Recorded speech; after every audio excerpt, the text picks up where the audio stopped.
पहला नशा रोम रोम भाइयों तुझे देखा तो ये जाना सनम। তো বন্ধুরা 2 মাস বাড়িতে তারপর ফাইনালে যাইতেছে আবার কেরালা। আমি কিন্তু যাই নতুন এয়ারপোর্ট থেকে, আর নতুন এয়ারপোর্টের দৃশ্যটা দেখুন বন্ধুরা। সবার প্রথমে আমি আইনা করে একটা ডাউট ক্লিয়ার করে দিই।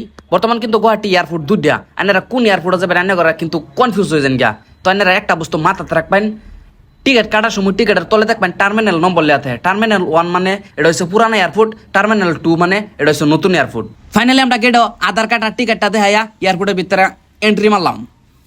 আঙ্গর ফ্লাইট হচ্ছে সন্ধ্যা 5টার সময়, আর আমরা পড়ছি 12টার সময়। তো না কি আরাম টাইমটা পাস হইতেছে না, বিয়ারে কইলাম বিয়া এনে ক্যামেরাটা ধরুন, কই হারা ফাইলাম না, বিয়াও লাভ মারা ক্যামেরা ধরে বললো, আমিও শাহরুখ খানের বাপ ধরে বললাম। তো ফাইনালি 4:30 হয়ে গেছে, আমরা ফ্লাইটের বকলে বইছি। আর বন্ধুরা ওখানে আমরা বাড়ি ফেলাম বিক করবার লাগে, ওখান দিয়ে বাবা এনু মুনা চেক করে।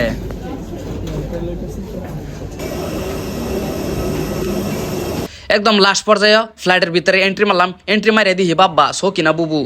तुझे देखा लेकिन एक सेकंड, तुझे देखा तो ये जाना सनम।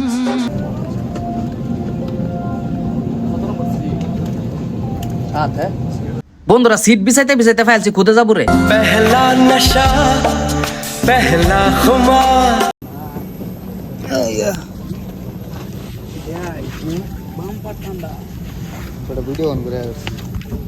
তো বহুত সময় বিছানি পর লাস্টে ফাইলাম সিটও বই ফেললাম। বইয়া পড়তে লেগে পড়ছে কি দাওয়ানা ভাবতেছে কি হইব, ফ্লাইটের যে দাম খানের না কতন বাদে দি ম্যাডাম একটা খান লইছে। আমি যে গেলাম এটা কি ফিরি নাকি বাদে কইলে হ ফিরি, যাই হোক বাসলাম। আর বন্ধুরা লাস্ট মুহূর্তত ফ্লাইট ছাইরা দিছে, ওনার ফ্লাইট উড়বা উঠতাছে। ফ্লাইট যেই উড়বা উঠতাছে ব্যয় আমার জায়গাতেছে, ব্যয় ডরাইতেছে নাকি? আমি কই না ব্যয় আমার আগা ধরছে। আর একচুয়ালি উড়বা উঠা বেলা উঠতে তোলা ডরি হরে। আর এই দিন রাতের ভিডিও উড়বে থেকে কত সুন্দর দেখা যা।